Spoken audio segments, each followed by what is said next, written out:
Hi everybody, it's Julia King here with King Financial Repair, and I just wanted to check in.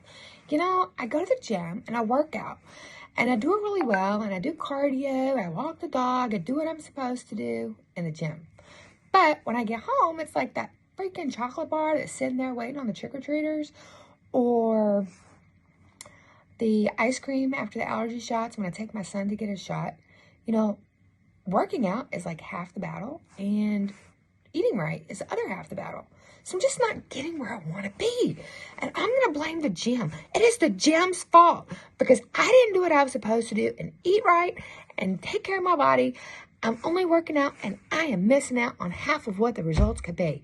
My God, I'm just getting stronger, but that scale's not getting me down. It's kind of like credit repair. Got to do what you're supposed to do.